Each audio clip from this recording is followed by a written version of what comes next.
आज मैं बताऊंगा समाकलन के अनुप्रयोग। यकीन मानिए कि आपको पूरी गारंटी के साथ मैं समझा दूंगा और आप मेरी वाहवाही बिना किए रह नहीं पाओगे। कमेंट सेक्शन में लिखोगे कि गुरुजी आपने मुझे समझा दिया। समझे? तो कौन कौन तैयार है समाकलन के अनुप्रयोग का सवाल सीखने के लिए? बहुत बढ़िया टॉपिक खा रहा हूँ।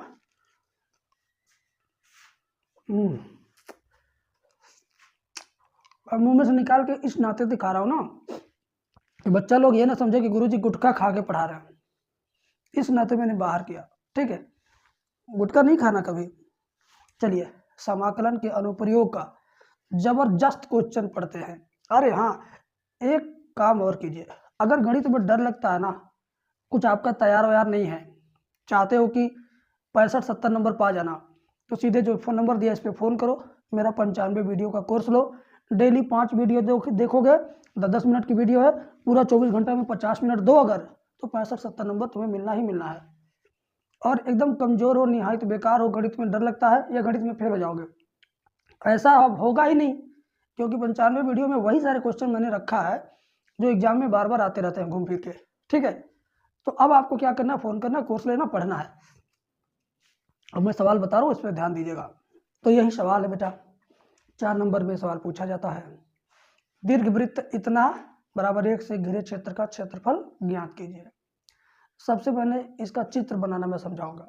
कहोगे गुरुजी फिगर बनाने तो आता नहीं है, लेकिन आज मेरे द्वारा फिगर बनाना पूरी गारंटी के साथ सीखोगे।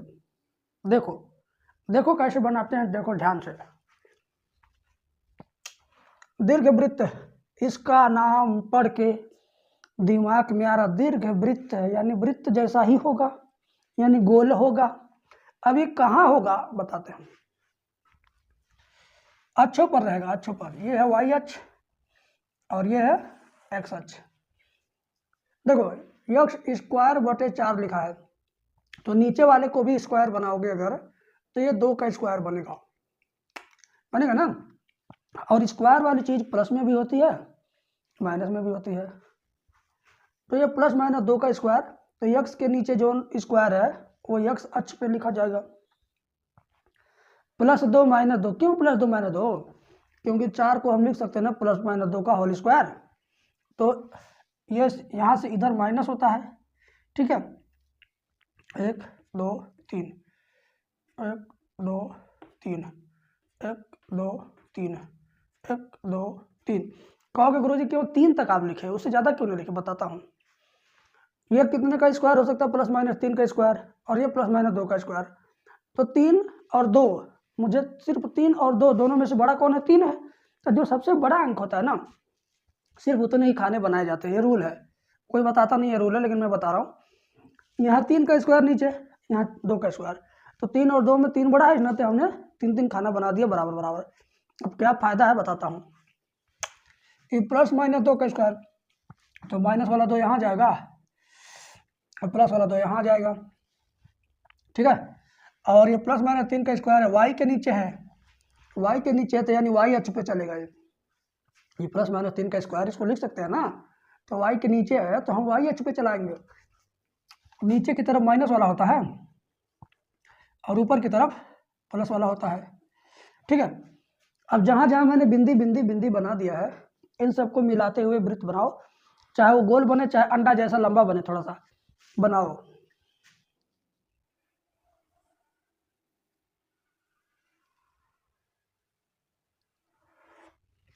ये थोड़ा सा गड़बड़ाया है, लेकिन लेकिन लेकिन पूरा अंडा बनाया दे मैंने, अंडा। अब बेटा यहाँ चिन्ह क्या होगा? ये -2 है ना इधर, देखो, तो ये लिखेंगे -2, 0। इधर क्या लिखेंगे?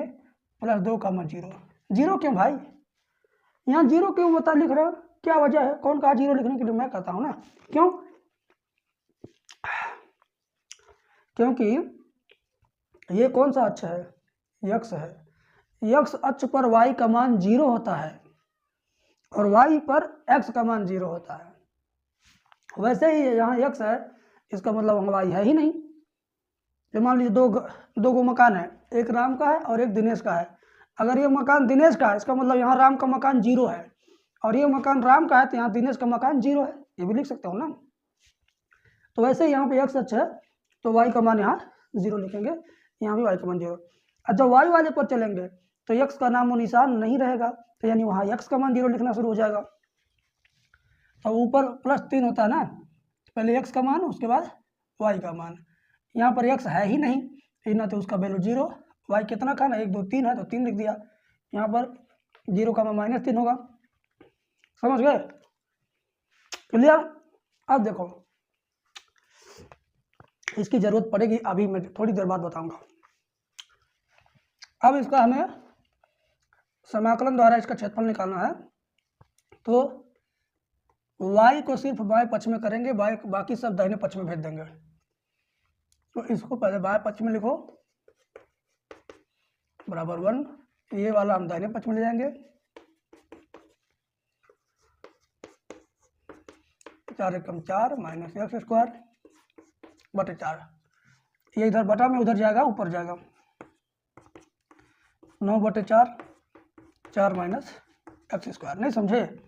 ये इधर बटा में उधर जाएगा, ऊपर जाएगा अंश में, और ये बटे में था नीचे, तो नीचे रह गया, और ये ऊपर से सड़क के किनारे हो गया।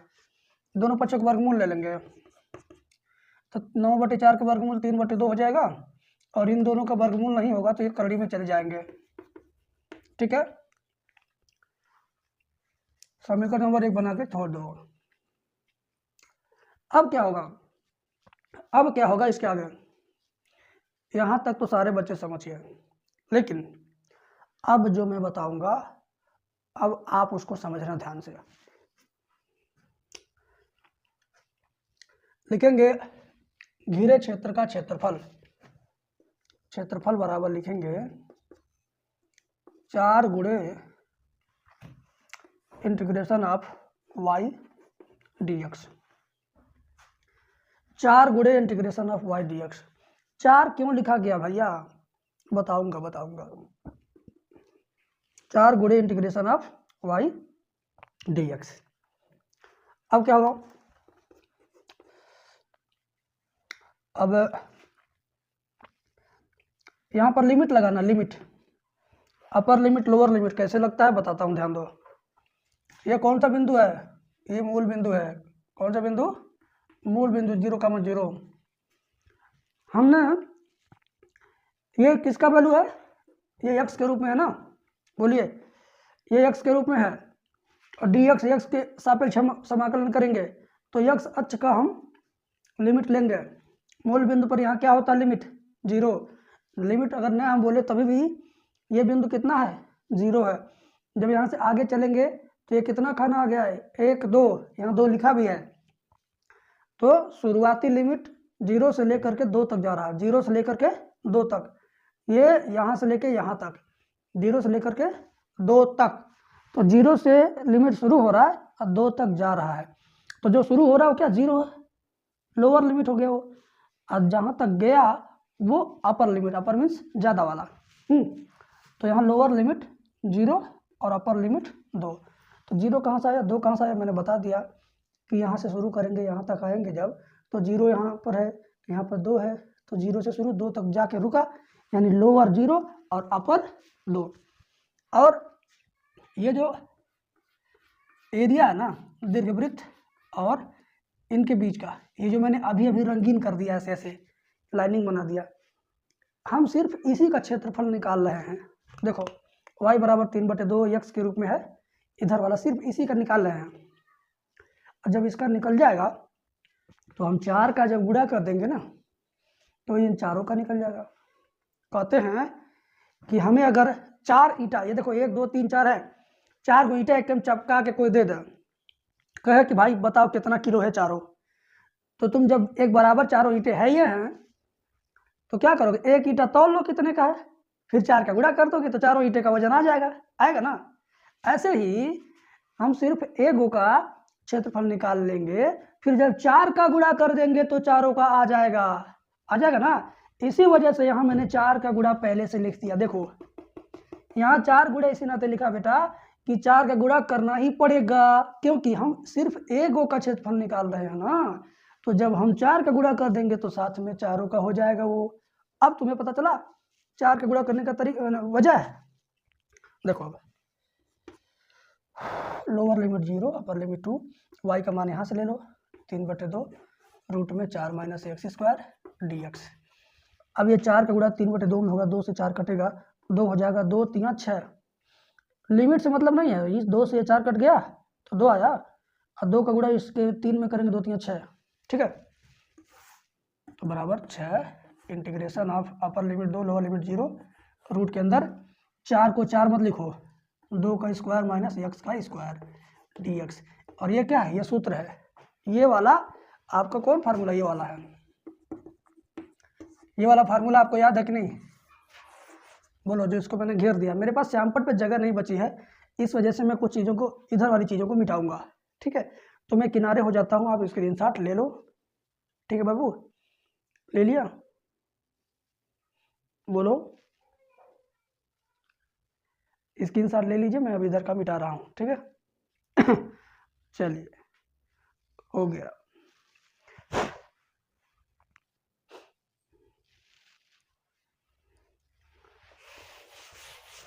हो गया, हो गया। तो इसका फार्मूला आप लिख दे क्या यहीं पर आके मिटा के, मैं इसका फार्मूला लिख देता हूँ, लेकिन आप लोग इसको यहाँ सवाल में मत लिखिएगा।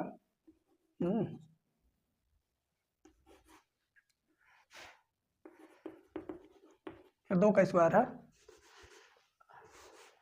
x/2 नहीं x/a रूट में a square minus x square plus a²/2 sine inverse x/a। मैं ज़रा इसको एक बार चेक कर लेता हूँ, सही है गलत है।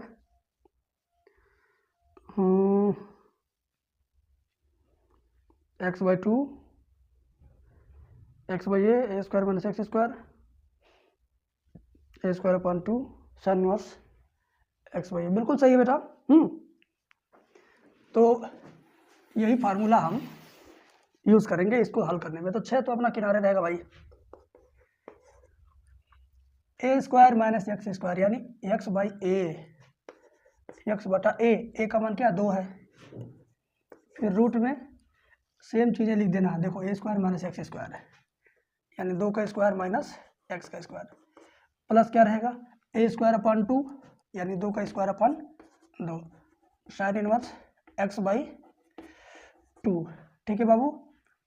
और ये जो लोअर लिमिट 0 है लिख देंगे, अपर लिमिट 2 लिख देंगे, ठीक है। अब क्या होगा, बाहर 6 रहने दो। अब एक बार ऊपर वाली लिमिट सारे x की जगह पर रखेंगे, तो 2 रखेंगे यहाँ, फिर 2 रखेंगे यहाँ, तो 2 का स्क्वायर में से 2 का स्क्वायर घट जाएगा, तो ये टोटली 0 हो जाएगा। और ये 2 का स्क्वायर 4/2 करेंगे तो 2 आएगा, और साइन इनवर्स 2/2 यानी 1 हो जाएगा, साइन इनवर्स 2/2 यानी 1 हो जाएगा। फिर माइनस 0 रखेंगे तो ये सब 0 हुआ, यहाँ भी 0 रखेंगे, साइन 0 1 0 मतलब टोटल 0 हो जाएगा ऐसे, ठीक है।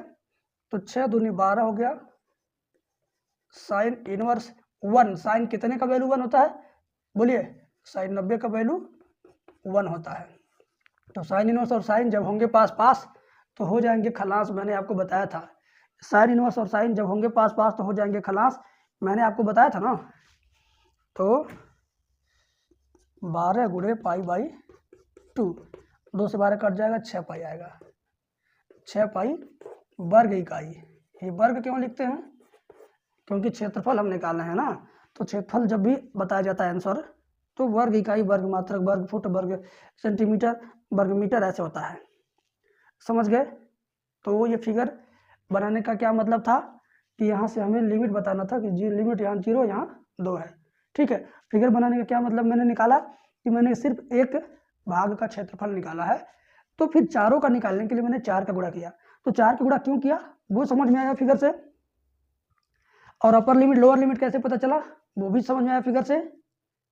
तो इस वजह से फिगर भी ज़रूरी है। और ये फार्मूला मैंने आपको बता दिया, इस फार्मूले पे इसका प्रसार हुआ है, बाकी चीज़ें तो आप समझ ही गए। और बहुत लो लेवल के आप स्टूडेंट हो तो शायद इसको समझे नहीं हो, और थोड़ा बहुत पढ़ते लिखते हो तो आप पूरी तरह संतुष्ट हो। कमेंट में लिखो नीचे। Thank you.